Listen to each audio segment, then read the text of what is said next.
Magandang umaga po sa bawat isa sa atin. Magandang umaga rin sa mga naka-online. Purihin po ang Panginoon. Last Sunday, doon po sa announcement, talagang tinitigan ko. Hindi po ako makapaniwala. Sabi ko nga, ako yata sa Sunday. Purihin po ang Panginoon at ito po ay panahon na iniakda ng ating Panginoon upang marinig ang kanyang salita. At sa umaga na ito, ang Diyos ay naririto. Ang Diyos ay kasama natin. Siya ay nakatingin sa puso, sa ating espiritu, sa bawat isa sa atin. At kung sa ating mga nagdaang linggo ng mensahe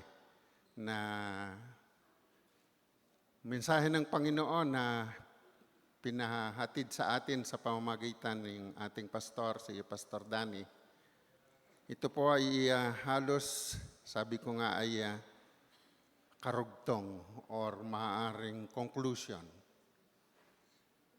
Hindi ko po alam kung ano ang last na nakaganapan sa pag-uusap ng mga pastor. At sa umaga na ito, may pamagat po ang mensahe ng ating Panginoon. Ang pamagat po, may kamatayan sa palayok. May kamatayan sa palayok. At ito po ang salita ng Panginoon ay matatagpuan po sa 2 Kings chapter 4, 39 to 41. Ito po ang sinasabi, verse 39. At ang isa ay lumabas sa bukid upang manguha ng mga gugulayin at nakasumpong ng isang baging gubat at namitas doon ng mga kalabasang gubat na ang kaniyang kandungan ay napuno. At bumalik at pinagputol-putol sa palayok ng lutuin sapagkat hindi nila nalalaman. Sa gayoy kanilang ibinuhos para sa mga tao upang kanin at nangyari, samantalang sila'y nagsisikain ng lutuin, na sila'y nagsisigaw at nagsipagsabi, "O lalaki ng Diyos, may kamatayan sa palayok," at hindi nakain yaon. Verse 41, ngunit kaniyang sinabi, "Magdala nga rito ng harina," at kiniyang isinilid sa palayok at kanyang sinabi, "Ibuhos ninyo para sa bayan upang sila'y makakain at wala nang makasasama sa palayok." Tayo po'y manalangin. Amang banal, maraming salamat po sa iyong mga salita na aming natunghayan. Aming patuloy na inaangkin ang pagkilos ng banal na Espiritu sa bawat isa sa amin, na ipapaunawa mo po, Ama, ang iyong mensahe sa bawat isa sa umaga na ito. Maraming salamat po, Panginoong Hesus. Ang katagumpayan ay para sa iyong mga anak, sa iyong iglesia, sapagkat ito'y aming hiniling sa iyong pangalan. Amen and amen. Nagtitiwala ang bawat isa sa ating pamumuhay. Ngunit mayroong katanungan dito. Nagtiwala ka na ba sa isang bagay na sa bandang huli ay matutuklasan mo na ito ay hindi maganda at ito ay nakakapinsala at talagang mapanganib? Isipin mo na lang, nasa harap ka ng pagkain, gutom ka na, halos nangangatal ang iyong katawan dahil sa gutom. ay siya ay di susunggaban na, kakainin na. At nang makasubo ka na, ay nalamanan mo na ang pagkain ay pwedeng maging dahilan ng iyong kamatayan. Masaklap ano po? Kain ng kain, pero pwede kang mamatay. Iyan ang eksaktong nangyari isang araw sa mga anak ng mga propeta sa panahon ng taggutom. Kumakain sila ng nilagang gulay para lamang sumigaw sa takot, "May kamatayan sa palayok." Ang pagkain na para sa ikalalakas nila ay nagbigay sa kanila ng takot. Pero may nangyari. Ang propeta ng Diyos na si Elisha ay madali ang kumilos sa kaunting harina na kanyang inilagay sa nakamamatay na pagkain. Ang pagkain ay pwede nang kainin. Tinalo ng idinagdag na harina ang lason sa gulay. Pakaunawain po, ang story na ito ay hindi lamang tungkol sa isang palayok na nilagang gulay. Ito ay tungkol sa kung paano tayo natutugunan ng Diyos sa mga mapanganib, mga hindi magagandang karanasan ng buhay. At sa sandali na ito, maririnig natin ang mga espiritual na panganib na nakatago bilang pagpapakain sa atin. At kung papaano binabago ng kapangyarihan ng Diyos ang nakasisira sa atin tungo sa isang bagay na nagpapanatili sa atin sa Kanya at nagpapalakas sa ating relasyon sa ating Diyos. Kaya nga mga kapatid, makinig tayo ng buong time team dahil ang istorya na may kamatayan sa palayok ay maaaring magpabago sa iyong buhay kung paano mo nakikita ang mga hamon ng buhay na kinakaharap mo sa ngayon. Pakinggan po natin ang mensahe ng Diyos. Una, kilalanin ang espiritual na panganib. Ikalawa, magtiwala sa pagkilos ng Diyos. Ikatlo, manatili sa pananampalataya laban sa takot at tanggapin ang pagpapala ng Diyos. Totoo po na dapat na maging handa tayo sa tanghaling ito sa ating pagtanggap sa pangungusap ng Diyos sa atin sapagkat dito nakasalalay ang takbo ng ating pananampalataya. Una, kilalanin ang espiritual na panganib.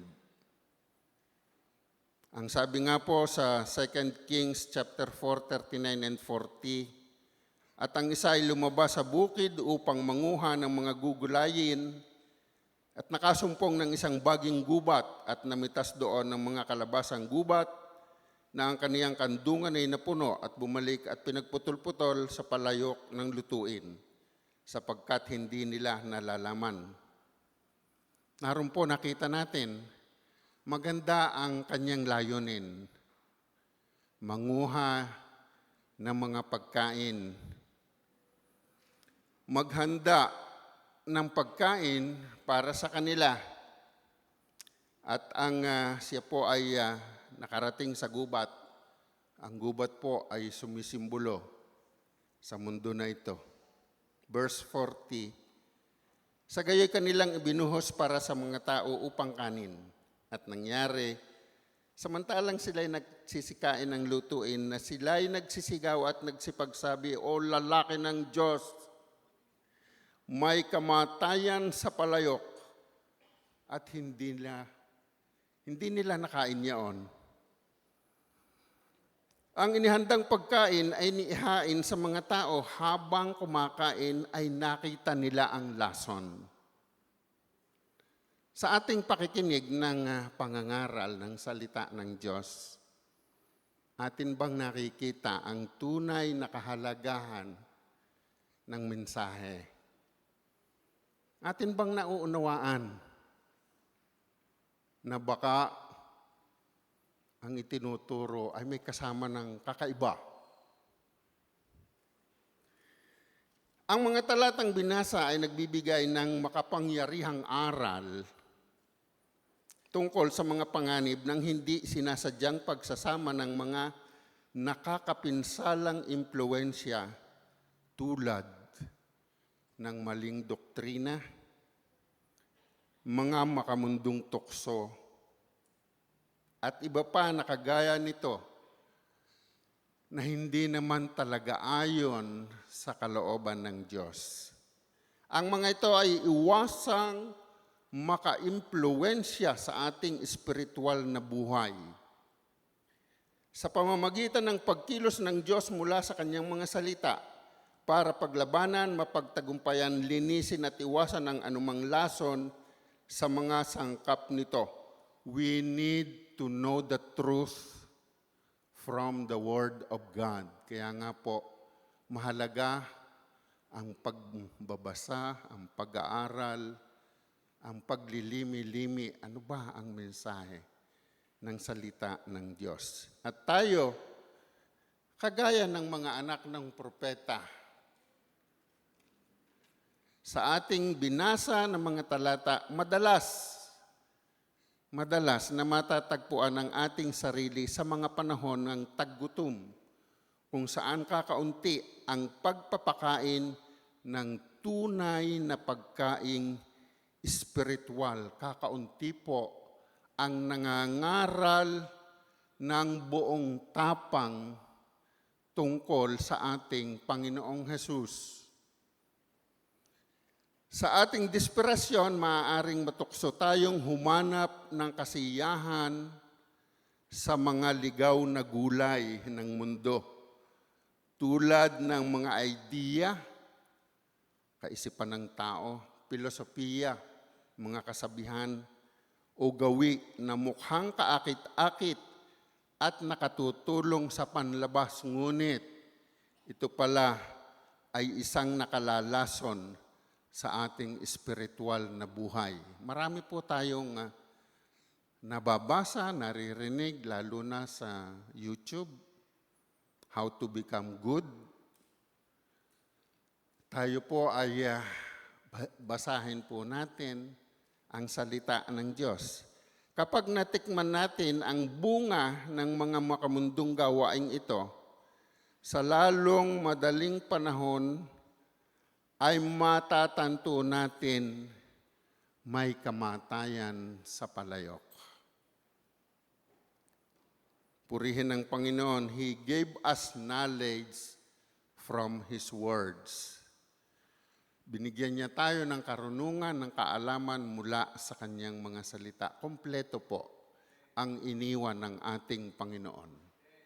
Ang Biblia po ang magdadala sa atin. Ang kwentong ito ay nagpapaalala sa atin ng ating pangangailangan para sa pag-unawa at umasa sa probisyon ng Diyos, hindi sa ating sariling maling mga pagsisikap. We need the spirit of discernment upang malamanan natin ang totoo. At kapag naramdaman at nakita na natin ang mga lason sa ating buhay, ang ating dapat na gawin ay tumawag sa ating Diyos at patulong tayo sa Kanyang mga tagapangalaga. Nariyan po ang ating mga pastor. Nariyan po ang mga leader ng iglesia. Pwede po tayong lumapit sa kanila kung tayo po ay may tanong sa ating mga pinag-aaralan. Ang solusyon ay hindi matatagpuan sa karunungan ng tao o sa sariling pagsisikap, ngunit sa pagdaragdag ng harina, isang simbolo ng dalisay, nagbibigay buhay na salita ng Diyos. At sa huli, si Jesucristo mismo ang tinapay ng buhay.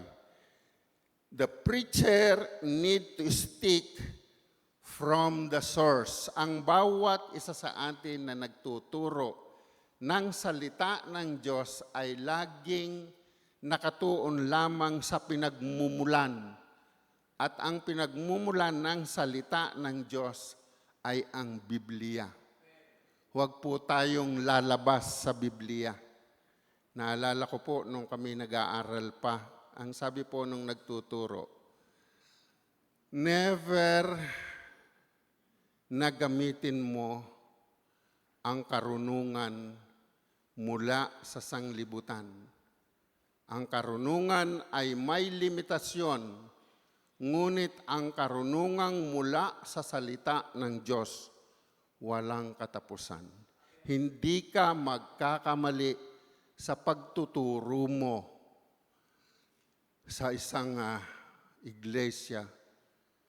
Ito po ay aking napag-isip. Ito po ang isang mensahe ng Panginoon. Ang salita ng Panginoon na inihahayag ay pagkain. Pagkain espiritual ng kanyang iglesia. At ito po yung nagmumula lamang sa salita ng Panginoon. Ito po ang ipinagagawa sa atin ng Diyos, sa atin mga preacher, mga tagapangaral ng salita ng Panginoon. Stick to the Word.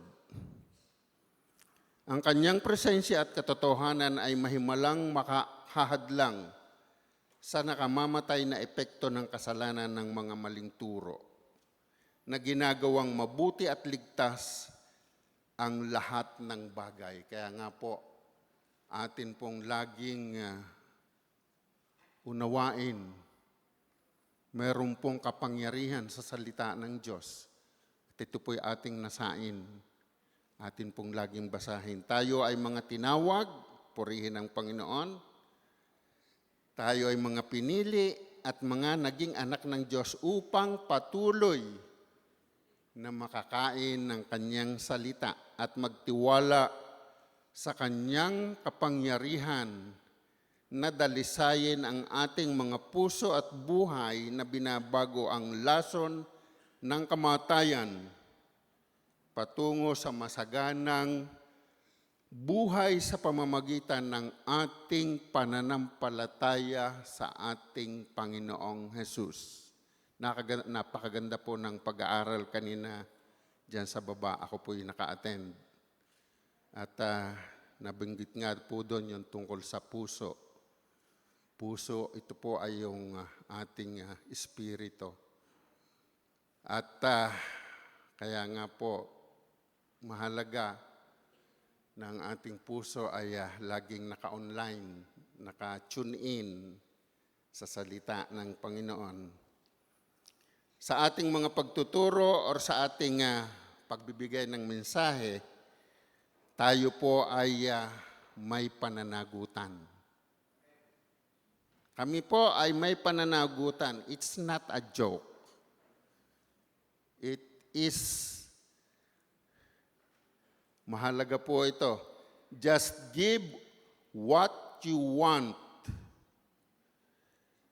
There is responsibility on our accountability. Meron po. 2 Kings chapter 4:41 ang sabi po, ngunit kaniyang sinabi, magdala nga rito ng harina at kaniyang isinilid sa palayok. Number 2 tayo, magtiwala sa pagkilos ng Diyos. 2 Kings chapter 4:41, ngunit kaniyang sinabi, magdala nga rito ng harina at kaniyang isinilid sa palayok. At kaniyang sinabi, ibuhos ninyo para sa bayan upang sila'y makakain at wala nang makasasama sa palayok. Give God's message only, not your message. Sa bawat pagsasalita dito sa harap, dapat it's from Him alone. Ang salita lang niya ang ibabahagi sa katawan, hindi sa nagsasalita. Meron po tayong pananagutan.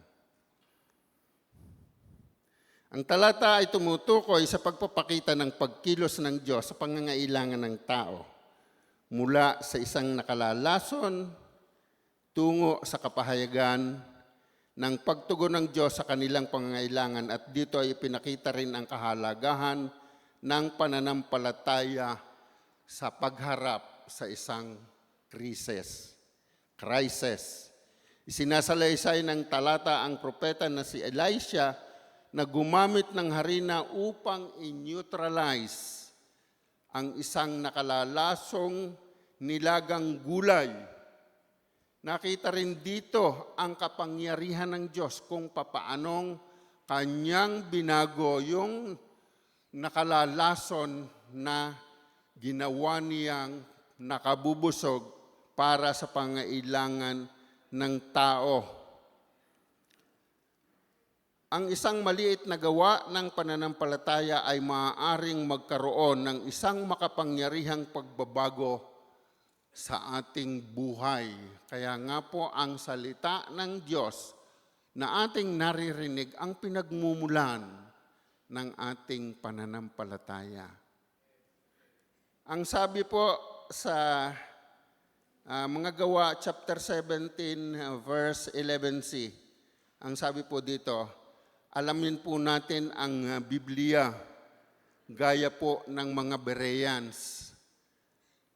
At araw-araw nilang sinasaliksik ang kasulatan para tingnan kung totoo nga ang mga sinasabi ni na Pablo.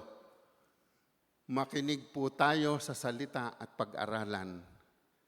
Madidiscern po natin kung ano ang itinuturo. Naalala ko po nung ako ay naghahanap ng gawain sa Bahrain. Ang una kong napuntahan ay isang gawain na wala po yung kagalakan ng pag-aawitan, yung palakpakan, yung lundagan. Ang sabi ko, hindi ito. Hindi ito ang kagaya ng aking pinanggalingan. So ako po ay nagpunta sa isang malaking bahay-sambahan doon. At sabi ko nga doon sa katabi ko, na kasama ko rin sa Qatar dati, sabi ko, alam mo, nung tayo nasa Qatar, yung mga ganyang awitin tayo luddagan na. Pero dito, parang nakatayo lang. Sabi ko, paragang hindi ito. Purihin po ang Panginoon, ako po ay umalis. Pero ang dahilan po ay para pong sadyang ako'y pinaalis. Meron pong drama ng Christmas program. Ay ako'y pinasali. Ay palibhasa ako'y bagaw. Di siyempre ako'y nahihiya. Abay, ang sabi ng pastor alis ka nga dyan, hindi ka naman marunong. Di ako'y tumalikod, sabi ko, nugori, pastor na pastor Ay di, ako'y sumulat nag-message ako sa Qatar. Sangga po din yung bahay-sambahan na kagaya ng atin. So ako'y dinala sa isang gawain. Kaparehas na kaparehas nito. At yung pong ating kapatid na ating kasama natin ngayon dito, na dati, si Brad Jairel, siya nga po ay isa ng worship leader doon. Purihin po ang Panginoon. Ito po ay isang pagpapaalala lamang sa bawat sa atin, sa ating buhay espiritual na unawain po natin. Ano ba ang ating tunay na relasyon sa Diyos? At ito po ang magpapakilala kung sino siya. Kaya nga mahalaga ang pagtitiwala sa pagkilos ng Diyos dahil, una, Binabago ng pagtitiwala sa Diyos ang anumang sitwasyon. Sa ginawa ni Elisha na binago ang kamatayang dala ng palayok tungo sa masustansyang pagkain, na nagpakita ng kapangyarihan ng Diyos na baliktarin ang tila walang pag-asa na sitwasyon. Buhay po ang ating Diyos at ang ating buhay ay nagmula sa Kanya.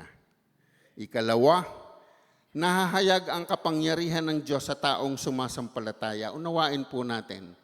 Kaninang umaga po, yun ang parang naging topic, faith, sumasampalataya. Sa harina lamang ay hindi tanging maaaring ayusin ang nilagang gulay. Ang pananampalataya ang nagpakilos sa kapangyarihan ng Diyos na ginawang mabisa ang harina. Meron po tayong parte. We have our part. We need to act. Kailangan po ang bawat isa ay kumilos. How many weeks na po ba? Ilang linggo na po ba o maaaring buwan na naririnig natin ang tema ng mensaheng ito mula sa ating pastor? Nung pong pagkatapos po nung Sunday, pagkatapos ng gawain, lumapit ako kay Pastor Danny at kinamayan ko siya ng mahigpit. Maraming salamat po, Pastor Danny. Maraming salamat. Makikita dito na sa ating pagkilos sa anumang gawain para sa Panginoon, ang ating mga pagsunod ay binibigyang kapangyarihan ng ating pananampalataya. Ang pananampalataya po ang nagpapakilos sa bawat isa sa atin. Ako po'y maraming karanasan. Ito po'y sa trabaho, dyan sa Nasugbo, yung ginagawa namin yung kalsada. Alam nyo ga po, na yung bulldozer, yung D12, yung napakalaki na bulldozer na ang trabaho ay magpatag ng lupa, magpatag ng bundok. Napakalaki po ng makina nun. Alam nyo ga po na ang bulldozer ay kayang pausudin, palakarin ng isang kambing. Nakuha po ninyo, ibig sabihin noon, ay di bigyan mo ng isang kambing yung operator, ay di gagana. Gaganang bulldozer. Tindi. Ano nga po? Kaya po ang salita ng Panginoon ay matindi na kayang baguhin ang ating buhay. Wala pong mabigat na problema ang salita ng Panginoon, kayang baguhin. Ikatlo, ang harina ng pananampalataya. Sa bawat ating mga buhay, nararamdaman na kinakaharap natin ang kamatayan sa palayok. Isang crisis na tila napakabigat. Ang pagdaragdag ng harina ng pananampalataya ay maaaring magpabago sa anumang lason sa ating buhay na siyang nagdadala ng kagalingan at probisyon sa anumang pangailangan. Ito po ay isang hamon sa bawat isa sa atin. Atin po lamang ipahayag ang salita ng Diyos. Siya lamang po ang ating tagapagligtas. Habang ginagawa ko po at sinusulat ito, naalala ko po yung evangelism. Sa evangelism po, puro basic. Basic lang, puro kaligtasan. Naisip ko lang na yes, maaari nga tayong, alam natin lahat ang salita ng Diyos. Pero ito ba'y ating naisip pamuhay? Kahit basic lang po ay kailangan ng bawat isa. Ikaapat, dagdag na kabutihan upang mapagtagumpayan ang masama. Sa isang kinakaharap na sitwasyon, sa halip na tumuon lamang sa pag-alis ng negatibo, ang maging solusyon nawa ay magdagdag ng isang bagay na mabuti. Gawin nawa natin ito sa ating buhay na ang pagdaragdag ng espiritual na pagpapakain gaya ng pagbabasa ng salita ng Panginoon, gaya ng pagdalo sa bawat gawain ng Panginoon, gaya ng pagdalo sa mga prayer meeting. Ito po ang mga gawain ang magpapalakas, magpapatibay, magpapadunong sa atin, magpaparana sa atin sa presensya ng makapangyarihang Diyos para mapagtagumpayan ang hamon ng buhay. Ang katotohanan po ay mahalaga. At ito po'y maririnig lamang natin sa pangangaral ng salita ng Panginoon. Knowledge can be taken from God's words. Always commune with Him. Ang karunungan po ay makukuha lamang sa salita ng Panginoon. Lagi po tayong makipag-usap sa Kanya. Pakatandaan, ang kamatayan sa palayok ay para lang istorya noon na pwede natin na i-apply sa ating buhay sa ngayon. Sari-sari ang kamatayan sa ngayon. Una, pwedeng kamatayang espiritual, pagkawalay ng ating espiritu sa presensya ng Diyos. Ikalawa, pwedeng kamatayang emosyonal. Wala nang pakiramdam sa masama at sa mabuti. Parihas na lang ang tingin sa masama at mabuti. Mahirap po yun. Katlo, pwede rin kamatayan ng relasyon na ang mga ito ay hinahanap ang solusyon sa mga maling lugar. Ito ay isang pagpapaalala. Hanapin ang solusyon mula sa salita ng Diyos. Hanapin ang Diyos sa lahat ng pagkakataon sa sitwasyon para sa tamang solusyon at hindi sa sanglibutan. Ikatlo, manatili sa pananampalataya laban sa takot at tanggapin ang pagpapala ng Diyos. Ang salita po niya ay matatagpuan sa 2 Kings chapter 4, 41c. Ganito po ang nakasulat, at wala nang makasasama sa palayok. Wala nang makasasama sa palayok. Pinapaging kakanin ni Elisha ang nilagang gulay sa pamamagitan ng pagdaragdag ng harina ng trigo sa kanyang lingkod. Hindi aksidente na ito ay harina ng trigo dahil ang trigo ay tumuturo kay Jesus. Sa aklat ni Juan chapter 4 verse 24, ganito po ang ipinahayag mismo ng ating Panginoong Jesus. Katotohanan sinasabi ko sa inyo, maliban ang butil ng trigo ay mahulog sa lupa at mamatay, ay natitira siyang mag-iisa. Ngunit kung mamatay, ay nagbubunga ng marami. Si Jesus ang butil ng trigo. Nabuhos ang kanyang dugo. Siya ay namatay, inilibing, at muling buhay ang bumangon upang buuin ang kanyang buhay sa bawat isa sa atin. He wants to take us. Gusto niya, naisin niya na siya ang mangmuna sa ating buhay. Pakaunawain po natin, napakahalaga ng kamatayan ng ating Panginoon. Ito po ay ang katapat, ay ang ating kaligtasan. Siya ang harina na nag-aalis ng lason ng kasalanan at naglagay ng pagtitiwala sa ating puso sa Kanya. Mga kapatid, wala nang makasasama sa palayok. Wala nang kamatayan sa palayok. For Jesus Christ is the answer. Jesus Christ is the answer. He is the truth. And we are in the truth. Tayo po'y manalangin. Sa conclusion.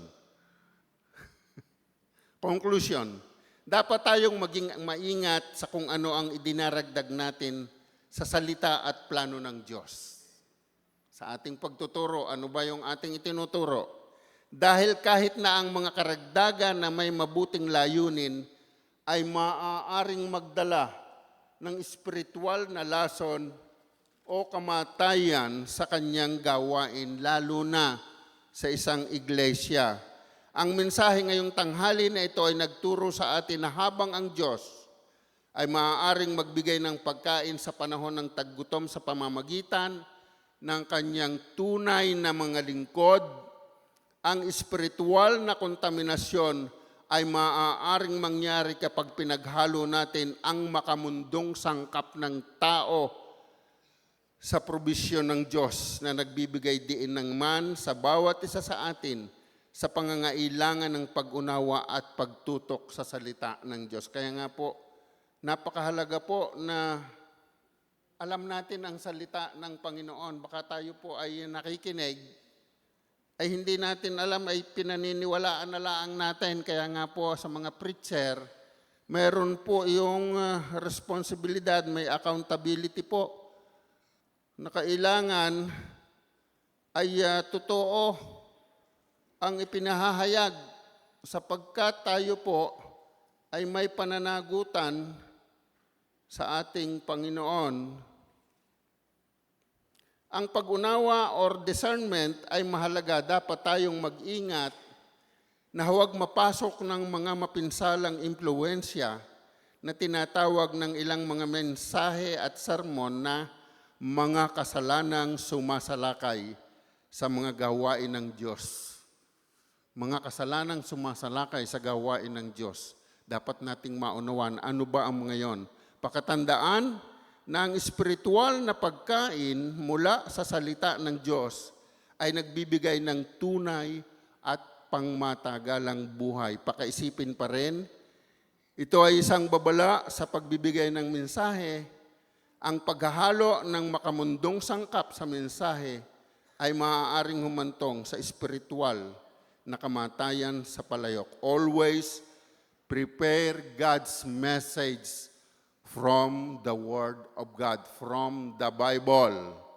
Lagi po natin na sa pagmimensahe, sa pagbibigay ng pagkaing espiritual, dapat po ito ay laging nagmumula sa ating Panginoon.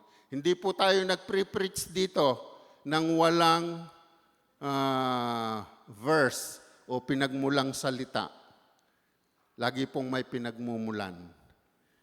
At sa pangwakas po, ang sabi po sa pahayag 22 verse 18 pababa, ako si Juan ay nagbibigay babala sa lahat ng nakakarinig sa mga pahayag ng Diyos sa aklat na ito. Ang sino mang magdagdag sa mga nilalaman ng aklat na ito, idaragdag ng Diyos sa kanyang parusa ang mga salot na nakasulat dito. At ang sino mang magbawas sa mga nilalaman ng aklat na ito, ay aalisin ng karapatang kumain sa bunga ng punong kahoy na nagbibigay buhay. At mawawalan din siya ng karapatang makapasok sa banal na lungsod na nabanggit sa aklat na ito. Verse 20, si Jesus ang nagpapatunay sa lahat ng nakasulat dito at sinabi pa niya, talagang malapit na akong dumating. Sinabi ko naman, sana nga po pumarito na kayo, Panginoong Jesus. Purihin po ang Panginoon. Kompleto po ang salita ng Panginoon. Kung meron po kayong parang katanungan, basahin po at maging gaya tayo ng mga taga-Bereans, ng Bereans na sinasaliksik ang turo ng Panginoon. Tayo po'y manalangin, Amang Banal. Maraming salamat po na sa umagang ito ay nahayag ang iyong salita. Maraming salamat po sa pagkakataon na kami ay naririto upang maunawaan ang katotohanan na nagmumula sa iyo, Panginoon. Maraming salamat sa banal na Espiritu na nagbigay ng kaunawaan sa bawat isa. Binuksan ang aming espiritu at purihin ka, O Diyos, sapagkat ikaw ang tunay na nangusap sa bawat isa sa amin. Maraming salamat po, Panginoong Hesus, sapagkat ang iyong mga anak ay naging tagumpay. Sa iyo ang kapurihan, Ama, sa tanging pangalan ng aming Panginoong Hesus. Amen and amen.